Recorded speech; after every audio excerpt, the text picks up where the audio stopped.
চট্টগ্রামের প্রশস্ত হাইওয়ে ধরে ছুটে চলেছে উৎসর কালো রঙের গাড়িটি। গন্তব্য রাউজান। সন্ধ্যার মায়াবী আলোয় চারপাশটা ধীরে ধীরে আবছা হয়ে আসছে। রূপকথা জানালার কাল ভেদ করে বাইরে দ্রুত ধাবমান দৃশ্যপটের দিকে তাকিয়ে আছে। গাড়ির এসির ঠান্ডা হাওয়ায় যখন জানালার ফাঁক দিয়ে চুইয়ে আসছে, তখন বারবার তার রেশমি চুলগুলো অবাধ্য হয়ে চোখের উপর এসে পড়ছে। রূপকথা সেদিকে ভ্রুক্ষেপ করছে না। তার মনটা এখনো পতঙ্গের সেই নোনা জলের গর্জনে আটকা পড়ে আছে। উৎসর নিপুণ হাতে ড্রাইভ করছে, তবে তার মনোযোগের একটা বড় অংশ রূপকথার দিকে। পতঙ্গের সে বিখ্যাত ব্রেকআপ ঝালমুড়ি খেয়ে রূপকথার এখন নাজেহাল অবস্থা। ঝালের চোটে মেয়েটার চোখ মুখ টকটকে লাল হয়ে গেছে, নাক দিয়েও পানি পড়ছে। উৎস বারবার বারণ করছিল এতটা ঝাল না খেতে, কিন্তু রূপকথা কি আর বারো সোনার পাত্রে? প্রথমবার সমুদ্র দেখার উন্মাদনায় সে তখন সব ভুলে বসেছিল। নীরবতা ভেঙে রূপকথা হঠাৎ উৎসর দিকে তাকিয়ে একটু গম্ভীর গলায় বলল, শুনুন, একটা কথা মন দিয়ে শুনে রাখুন। এই তিশানিয়াপুর থেকে সবসময় দূরে দূরে থাকবেন। রূপকথা আকস্মিকের কথায় উৎস এক পলক তার দিকে তাকিয়ে একটি লম্বা দীর্ঘশ্বাস ছাড়ল। এরপর দীর্ঘস্থলে বলল, কোনোদিন মনে হয় ওর কাছে কাছে ছিলাম, যে আজ আলাদা করে দূরে থাকতে হবে? রূপকথা দমার পাত্রী নয়, সে জেদ ধরে বলল, এদো কথা আমি জানি না, আমি শুধু আপনাকে সাবধান করে দিচ্ছি। ওই মহিলাকে আমার একদম সহ্য হয় না, তাই বলছি তার ছায়া থেকে দূরে থাকবেন, মনে থাকবে? উৎসর কথা বাড়ালো না। সে জানে রূপকথার এই অধিকারবোধ আসলে নিখুঁত ভালোবাসা থেকে আসে। সে জানে রূপকথা তাকে ভালোবেসে ফেলেছে। তাই তো সব মৃদু হেসে আবার ড্রাইভ করায় মন দিল। গাড়ি যখন রাউজানের রেঙ্কিলের বাড়ির গেটে পৌঁছালো, তখন ঘড়িতে সন্ধ্যা 6:30 বেজে গেছে। গাড়ি থেকে নামতেই সামনে দেখা মিলল রিঙ্কির। সে গাল ফুলিয়ে দরজায় দাঁড়িয়ে আছে। তাদের দেখে মুখ ঝাপটা দিয়ে বলল, আজকে কি তোমাদের ঘুরতে যাওয়ার খুব দরকার ছিল? তা গেলে যখন আবার ফিরে আসলে কেন? একেবারে ঢাকা চলে যেতে পারতে। রূপকথা অপরাধীর মতো হেসে রিঙ্কির কাছে গিয়ে তার হাত ধরলো, বলল, আরে মাত্র তো 6:30 বাজে, আমরা তো বেশ তাড়াতাড়ি চলে এলাম। বিয়েবাড়ির কাজ তো সব রাত থেকে শুরু হবে, এত রাগ করছো কেন? আপু, রিঙ্কি তার হাত ছাড়িয়ে নিয়ে গট গট করে ভেতরে যেতে যেতে বলল, তোমাদের রুমের বিছানায় শাড়ি পাঞ্জাবি রেখে এসেছি, পারলে একটু সময় মতো রেডি হয়ে নিও, আমি আর কারোর জন্য অপেক্ষা করতে পারবো না। রূপকথা একটু অসহায় বোধ করলেও উৎসর দিকে তাকিয়ে দেখলো সে মুখ টিপে হাসছে। রূপকথা রিঙ্কির পিছনে গিয়ে আবারও বলল, ঠিক আছে আপু, একদম ঠিক সময় রেডি হব, কিন্তু প্লিজ আজকের দিনে তুমি এভাবে মুখ ফুলিয়ে থেকো না। রিঙ্কি কোনো জবাব না দিয়ে ভেতরে চলে গেল। এরপর উৎস আর রূপকথার রুমে গিয়ে ফ্রেশ হয়ে নিল। সারাদিনের জার্নি আর সমুদ্রের বালু বাতাসে শরীর এক ধরনের ক্লান্তি ঝরিয়ে দিল। মেহমানদারির চাপে বসে থাকার জো নেই। নিচে নেমে হালকা পাতলা নাস্তা খেয়ে রূপকথা দ্রুত তৈরি হতে শুরু করলো। আজ রিঙ্কির গায়ে হলুদ, পুরো বাড়ি আলোক সাজা ঝলমল করছে। উঠানের একপাশে বিশাল স্টেজ সাজানো হয়েছে গাঁদা ফুল আর রঙিন কাপড় দিয়ে। বাড়ির মেয়েরা সবাই আজ একই সিমে সেজেছে। সবাই পরনে কমলার গোলাপি রঙের দারুণ কমিউনিকেশনের শাড়ি। রূপকথা যখন সেই শাড়ি পরে আয়নার সামনে দাঁড়ালো, তখন তাকে যেন এক জীবন্ত প্রতিমা মনে হচ্ছিল। মেয়েদের খোঁপায় গোজা হয়েছে তাজা গাঁদা ফুল, আর হাতে ম্যাচিং রেশমি চুড়ি। অন্যদিকে বাড়ির ছেলেরা সবাই পরেছে ধবধবে সাদা পাঞ্জাবি। উৎস যখন সাদা পাঞ্জাবিতে রুমের ভিতর ঢুকেছে, রূপকথা এক মুহূর্তের জন্য তার সাজগোজ থামিয়ে তাকিয়ে রইল। সাদা রঙে এই মানুষটাকে কেন যে এতটা আভিজাত্যময় দেখায় তার রূপকথা জানা নেই। শুরু হলো গায়ে হলুদের মূল অনুষ্ঠান। স্টেজ জুড়ে তখন খুশির বন্যা। আত্মীয় স্বজন, পাড়া প্রতিবেশী আর কাজিনদের ভিড়ে পা ফেলার জায়গা নেই। রিঙ্কিকে হলুদ ছোঁয়া দিতে সবাই লাইন ধরে দাঁড়িয়েছে। একদিকে চলছে সম্মিলিত নাচ, অন্যদিকে সাউন্ড বক্সে বাজছে চট্টগ্রামের চিরচেনা বিয়ের গান। ফারুক সাহেব আর আয়শা বেগমকে মাঝখানে রেখে উৎস আর রূপকথা দুজনে দুপাশে দাঁড়ালো। এরপর তাদের কয়েকটা ফ্যামিলি ফটো তোলা হলো। এরপর শুরু হলো কাজিনদের গ্রুপ ফটো। সবচেয়ে মজার ছিল কাজিনদের দলীয় নাচ, সোনা বন্ধু তুই আমারে। গানের তালে তালে ছোট বড় সবাই যখন একসাথে কোমর দুলাচ্ছিল তখন দেখতে বেশ লাগছিল। রূপকথা তো পুরোটা সময় দারুণভাবে এনজয় করেছে। তার কাছে রিঙ্কির বিয়েটা কোনো রাজকীয় বিয়ের চেয়ে কম কিছু না। স্টেজে নানা রকমের নাস্তা সাজিয়ে রাখা হয়েছে, মিষ্টি বা ঝাল নাস্তা কোনো কিছুর কমতি নেই। রূপকথার শখে বসে হাতে লম্বা ফেক নেলস লাগিয়েছে। নখগুলো সুন্দর দেখালো, তা দিয়ে খাবার তুলতে গিয়ে সে ভীষণ বিপদে পড়ল। কোনোভাবে হাত দিয়ে কিছু খেতে পারছিল না মেয়েটা। উৎস দূর থেকে রূপকথার কসরত দেখছিল। সে কাছে এসে নিচু স্বরে বলল, খাওয়ার যখন এতই কষ্ট তখন খেতে হবে না, রুমে যাও। শুধু শুধু এখানে কষ্ট করার মানে হয় না। উৎস আসলে রূপকথার কষ্ট কমাতে চেয়েছিল, কিন্তু রূপকথার কষ্ট কমাতে চেয়েছিল, কিন্তু রূপকথা কথাটাকে ভুল বুঝলো। তাই তো রূপকথা কোনো কথা না বলে মুখ গোমড়া করে উঠে সোজা রুমে চলে গেল। মিনিট 15 পর রূপকথা রুমে বিছানায় বসে গাল ফুলিয়েছিল। হঠাৎ তার নজরে পড়ল পাশের টেবিলে সুন্দর করে সাজানো এক প্লেট খাবার রাখা, পাশে ঢাকা দেওয়া জলের গ্লাস। রূপকথা অবাক হলো, এটা কখন এলো? এরই মধ্যে রুমে প্রবেশ করলো উৎস, হাতে একটা ছোট বাটি আর টিস্যু। সে দরজাটা আলতো করে লাগিয়ে রূপকথার সামনে এসে বসলো। রূপকথা অন্যদিকে মুখ ফিরিয়ে বলল, এখানে কেন এসেছেন? উৎস হাসলো। সে রূপকথার অভিমান ভরা মুখটা দুহাতে নিজের দিকে ঘোরালো। শান্ত গলায় বলল, মাথা মোটা মেয়ে একটা। ওখানে সবার সামনে তুমি হাত দিয়ে খেতে পারছিলে না, আর আমিও সবার সামনে তোমাকে খাইয়ে দিতে পারছিলাম না, তাই বলেছি রুমে আসতে। তোমার কি মনে হয় আমি কি আমার বউকে না খাইয়ে রাখবো? রূপকথা তার চিন্তা ভাবনা লজ্জিত হলো। মনে মনে নিজেকে খুব কড়াভাবে বকাঝকা করছে। এরই মধ্যে উৎস নিজের হাতে ছোট ছোট লোকমা বানিয়ে রূপকথার মুখের কাছে ধরলো। রূপকথা প্রথমবার একটু ইতস্ত করলেও পরে স্বাভাবিকভাবে খেতে লাগলো। উৎস অতি যত্ন সহকারে রূপকথাকে খাইয়ে দিতে লাগলো। রূপকথা তৃপ্তি করে খেতে খেতে বলল, সরি, আমি আসলে ভুল বুঝেছিলাম আপনাকে। উৎস রূপকথার ঠোঁটের কোণে লেগে থাকা জল টিস্যু দিয়ে মুছে দিয়ে বলল, এটা আবার নতুন কি? ভুল তো তুমি সবসময় বোঝো। রূপকথা বোকা হাসলো। কি বলবে সে? উৎস তো ভুল কিছু বলেনি। বাইরে তখনও গানের আওয়াজ শোনা যাচ্ছিল, বাড়ির মানুষের হুল্লোড় শোনা যাচ্ছিল। এই নির্জন রুমে প্রিয় মানুষের এত সুন্দর যত্ন রূপকথার কাছে মনে হলো এই পৃথিবীটা বড় বেশি সুন্দর। উৎস এই নীরব যত্নে যেন রূপকথার কাছে হাজারটা আই লাভ ইউর চেয়েও দামি। খাওয়া শেষ করে উৎস রূপকথার কপালে একটা হালকা চুমু খেয়ে বলল, এবার চলো নিচে যাই, নয়তো রিঙ্কি ভাবে আমি তোমাকে চুরি করে লুকিয়ে রেখেছি। এমনিতেও আমার উপর রেগে আছে, অসময় তোমাকে ঘুরতে নিয়ে গেছি বলে। রূপকথা বলো, যাই বলেন আজকের বিকেলটা কিন্তু বেস্ট ছিল। আমি এই দিনটার কথা জীবনেও ভুলবো না। উৎস বলো, ঠিক আছে ভুলো না, এখন নিচে চলো। রূপকথা একটা থেমে উৎসর চোখে চোখ রেখে দাঁড়ালো। এরপর তাকে শক্ত করে জড়িয়ে ধরে বলল, জাওয়ার সাহেব, ধন্যবাদ আপনাকে। উৎস তাকে জড়িয়ে ধরলো, জিজ্ঞেস করলো, কিসের জন্য? রূপকথা বলো, আমাকে এত সুন্দর একটা বিকেল উপহার দেওয়ার জন্য। উৎস কিছু বলল না, শুধু আস্তে করে রূপকথার মাথায় ঠোঁট ছোঁয়ালো। উৎস আর রূপকথা যখন রুম থেকে পুনরায় নিচে নেমে এলো তখন বাড়ির পরিবেশ আরও কয়েক গুণ বেশি উৎসবমুখর হয়ে উঠেছে। গ্রামের বাড়ির বিয়ের আসর মজা যে এই হই হুল্লোড় আর রাত জাগা আনন্দেই লুকিয়ে থাকে তার রূপকথা আজ হাড়ে হাড়ে টের পাচ্ছে। রিঙ্কি তখন স্টেজে বসা, তার দু গালে হলুদ মাখামাখি। রূপকথা এগিয়ে গিয়ে আবার রিঙ্কির পাশে বসলো। এবার রিঙ্কি আর রাগ করেনি, বরং রূপকথাকে দেখে চোখ টিপে হাসলো। নিচু স্বরে বলল, কি ভাবি, ভাইয়া কি রাগ ভাঙিয়েছে?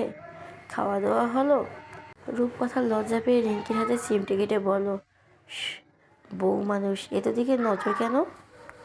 রিঙ্কি বলল, ওই যে, আর লজ্জায় লাল নীল গোলাপি হতে হবে না। রূপকথা আশেপাশে তাকিয়ে রিঙ্কিকে জিজ্ঞেস করলো, আপু একটা কথা জিজ্ঞেস করতাম। রিঙ্কি বলল, কি কথা? রূপকথা জিজ্ঞেস করলো, তিশানি আপু কোথায়? আসছি পর্যন্ত দেখছি না। রিঙ্কি বলল, তিশানি আপু চলে গেছে, ওনার নানু থাকতে চেয়েছিল কিন্তু উনি রাজি হয়নি। বলল এসেছে সবার সঙ্গে দেখা করতে, তার আর ভালো লাগছে না, তাই দিনে দিনে এসে দিনে দিনে চলে গেছে। তিশানি চলে গেছে শুনে রূপকথা স্বস্তির নিঃশ্বাস ছাড়লো। এরপর আর কিছু বলল না। কিছুক্ষণ পর শুরু হলো ফটো সেশনের দ্বিতীয় পর্ব। একে একে সব আত্মীয়রা এসে রিঙ্কির সাথে ছবি তুলেছে। রূপকথার উৎসকে বারবার স্টেজে ডাকা হচ্ছিল। উৎস সাধারণ ক্যামেরাটা কিছুটা এড়িয়ে চলে, কিন্তু আজ রূপকথার আবদারে সে না করতে পারল না। ফটোগ্রাফার যখন বলল, ভাইয়া ভাবির কাঁধে হাত দিয়ে একটু ক্লোজ হয়ে দাঁড়ান, তখন উৎস একটু ইতস্ত করলো। রূপকথার কোমরে হাত রেখে তাকে নিজের দিকে টেনে নিল। উৎস আর রূপকথা একসাথে তো সুন্দর সময় কাটাতে দেখে আয়েশা বেগম দূর থেকে মাশাআল্লাহ পড়লেন। নিজের ছেলে আর ছেলের মুখকে এমন হাসি খুশি দেখতে পাওয়া যে কোনো মায়ের জন্য পরম পাওনা। গভীর রাত বাড়ার সাথে সাথে শুরু হলো কাজিনদের আসল উন্মাদনা। রাউজান অঞ্চলে বিয়ের গান বা ধামাই নাচের একটা অন্যরকম আমেজ আছে।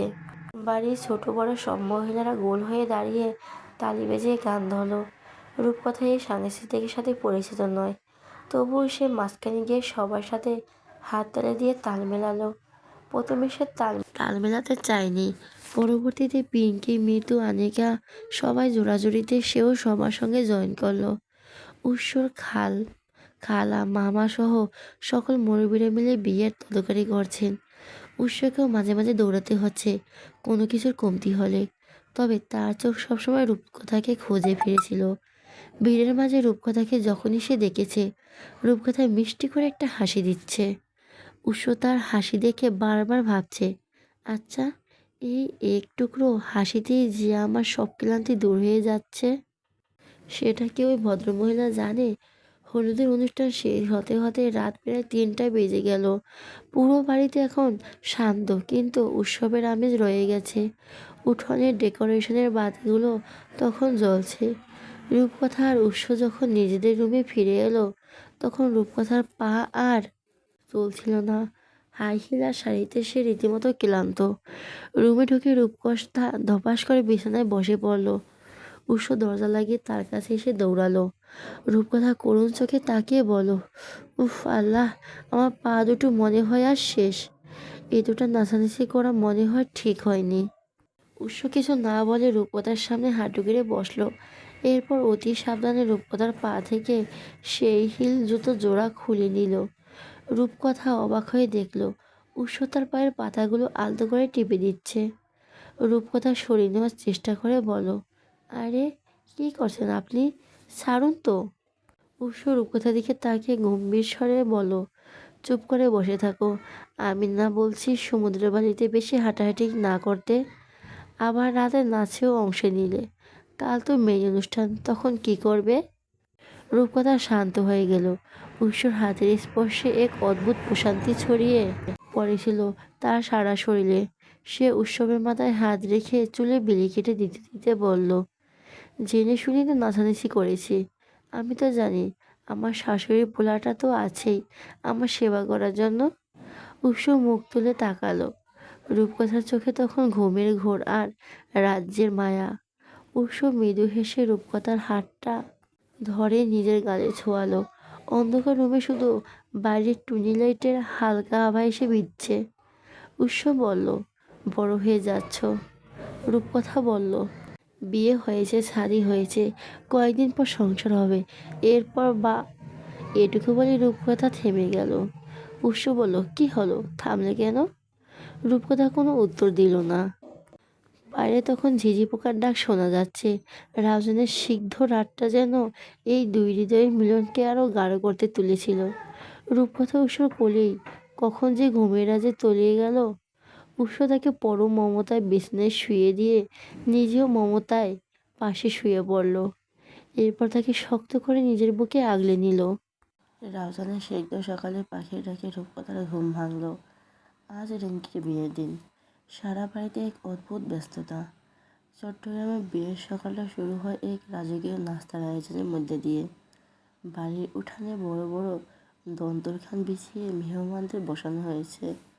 চট্টগ্রামের বিয়ে বাড়িতে ঐতিহ্যবাহী সকালের নাস্তায় থাকে গরম গরম নুন গড়া পিঠা, হাতে তৈরি চালের রুটি, আর তার সাথে গরুর মাংসের কষা ভুনা।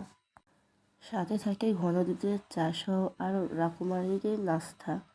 রূপকথা অবাক হয়ে দেখল মেহমানরা কতটা তৃপ্তি করে এই ভারী নাস্তা উপভোগ করছে। সে নিজেও উৎসর পাশে বসে ঝাল ঝাল মাংস দিয়ে গরম রুটি খেয়ে নিল। তৃপ্তিতে মনটা ভরে উঠল তার। নাস্তা শেষ হতেই সবাই যার যার মতো সাবান নিতে রেডি হতে লাগলো। রূপকথা আজ নিজেকে অন্যরকম রূপে সাজাবে। সে লাগেজ থেকে একটা মেরুন রঙের জামকালো জামদানি শাড়ি বের করলো, যেটার আঁচলে টার্সেল দেওয়া। শাড়ির পাড় জুড়ে সোনালি সুতোর কারুকাজ। রূপকথা আজ একটু ভারী মেকআপ নিল, চোখের পাতায় গোল্ডেন শ্যাডো আর মোটা করে টানা কাজল। ঠোঁটের শাড়ির সাথে মিশে গাঢ় বেরুন লিপস্টিক, কাঁধে পড়ছে সন্ধ্যা ঝুমকো আর গলায় সীতাহার। চুলে একটা বড় খোপা করে তাতে একগুচ্ছ তাজা লাল গোলাপ গুজে দিল। আয়না নিজেকে দেখে রূপকথা নিজেই চমকে গেল। আজ আজ যেন তাহার কোনো এক রাজ্যের রাজকন্যা মনে হচ্ছে। উৎস রুমে ঢুকে রূপকথাকে দেখে স্তব্ধ হয়ে দাঁড়িয়ে। তার চোখে মুগ্ধতা স্পষ্ট। উৎস নিজেও আর সেজেছে অভিজাত্য।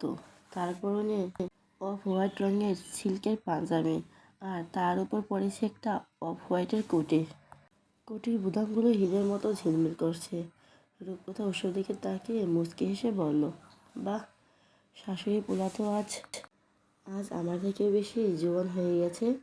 উৎস রূপকথার দিকে এগিয়ে এসে বলল, একটু জোয়ান না সাজলে তো তোমার পাশে দাঁড়ানোর যা দায়। রূপকথা কিছু বলল না, হাসলো শুধু। উৎস বলল, হয়েছে, আর হাসতে হবে না, এবার নিচে চলো। রিঙ্কি প্রায় চলে এসেছে। এরপর তারা নিচে নামতেই দেখলো কনের সাজে রিঙ্কিকে। রিঙ্কির পরনে মেরুন কালারের গর্জিয়াস লেহেঙ্গা, সারা শরীরে পাথরের জামকালো কাজ, গলায় ভারী জড়োয়া সেট আর কপালে টিকলি। রিঙ্কিকে জাস্ট অপার্থিব সুন্দর লাগছে। রূপকথা রিঙ্কির কাছে গিয়ে বলল, মাশাআল্লাহ মাশাআল্লাহ আপু, কি সুন্দর লাগছে তোমায়। রিঙ্কি মিষ্টি হেসে বলল, থ্যাংক ইউ ভাবিজান, তোমাকেও অপূর্ব লাগছে। এরপর রূপকথা রিঙ্কিকে নিয়ে তার রুমে চলে গেল, সঙ্গে বাকি মেয়েরাও গেল। কিছুক্ষণ পর পর বসে হাজির হলো ফয়সাল। ফয়সালের পরনে দুধ সাদা শেরওয়ানি, মাথায় পাগড়ি আর হাতে তলোয়ার। বরের আভিজাত্য দেখে সবাই প্রশংসা করতে লাগলো। তবে বিয়ের আসল মজা তো শুরু হলো ডেট ধরা নিয়ে। রিঙ্কির কাজিন আনিকা, পিঙ্কি, মিতু, ঋতু সবাই দল বেঁধে গেট আটকে দাঁড়িয়েছে। ফয়সালকে ভেতরে ঢুকতে হলে মোটা অঙ্কের সালামি দিতে হবে। আনিকা বলল, ভাইয়া, খালি পকেটে এইবারের মেনে নেওয়া যাবে না, আগে পকেট গরম করুন। ফয়সালের বন্ধুরা অনেক দর ঘষাঘষি করলো, কিন্তু পিঙ্কি আর ঋতু একদম নাছোড়বান্দা। শেষমেশ উৎসকে মধ্যস্থতা করতে হলো। বেশ মোটা অঙ্কের টাকার বিনিময়ে গেট খোলা হলো এবং ফয়সাল ভেতরে প্রবেশের অনুমতি পেল। এরপর শুরু হলো মালা বদলের পর্ব। রিঙ্কির ছেলে কাজিনরা মিলে তাকে উঁচুতে তুলে ধরলো, যার ফলে ফয়সাল কিছুতেই রিঙ্কির গলায় মালা পরাতে পারছে না। এই খুনসুটি আর হাসাহাসিতে বিয়ের আসর জমে উঠল। অবশেষে মালা বদল শেষ হলো এবং কাজী সাহেব এসে বিয়ে পড়ানোর আনুষ্ঠানিকতা সম্পন্ন করলেন। রিঙ্কি এখন আনুষ্ঠানিকভাবে ফয়সালের অর্ধাঙ্গিনী। দুপুরে খাওয়ার আয়োজন ছিল রাজকীয়। চট্টগ্রামের আসল মেজবানি মাংস, নলা কাচ্চি, ছোলার ডাল, সাদা ভাত, ডিম, রূপচাঁদা ফ্রাই, বোরহানি পায়েস, জর্দা ভাত সহ নানা পদের আইটেম। কিন্তু বিয়ের আনন্দ দীর্ঘস্থায়ী হলো না। বিদায়ের সুর বেজে উঠতেই বাড়ির পরিবেশ ভারী হয়ে এলো। আফিকা বেগম রিঙ্কিকে জড়িয়ে ধরে ডুকরে কেঁদে উঠলেন। যে মেয়েটা এই বাড়িতে এতদিন প্রজাপতির মতো উড়ে বেড়ায়, সে আর অন্য এক বাড়িতে চলে যাবে। বিদায়ের বেলায় রিঙ্কি সবার গলা জড়িয়ে ধরে কান্নায় ভেঙে পড়ল। তার বাচ্চা ছাড়া সবাই নিজেদের শক্ত খোসল থেকে বেরিয়ে এসে চোখে পানি বিসর্জন দিতে লাগলো। সবার কান্না দেখে রূপকথা নিজের চোখ ভিজে এলো। সে ছোট হয়েও রিঙ্কির মাথায় হাত রেখে সান্ত্বনা দিল। এরপর ফয়সাল রিঙ্কির হাত ধরে গাড়িতে তুলল। গাড়ি যখন ধীরে ধীরে বাড়ির গেট পেরিয়ে যেতে লাগলো, তখন পুরো বাড়িতে এক নিস্তব্ধতা নেমে এলো। বিয়ের সানাইয়ের করুণ সুর যেন সবার হৃদয় বিদ্ধে লাগলো। বিদায়ের এত শত আয়োজন দেখে রূপকথার মনে পড়ে গেল তার আর ওসব বিয়ের কথা। মুহূর্তেই তার মন খারাপ জীবন হয়ে গেল। বারবার মা, বাবা, দাদি, ভাইয়ের কথা মনে পড়তে লাগলো। আচ্ছা, কেমন আছে তারা? তারা কি এখনো রূপকথাকে মনে রেখেছে নাকি ভুলে গেছে? এখন নানা রকম অদ্ভুত চিন্তাভাবনায় সে রূপকথার মাথায় হানা দিল।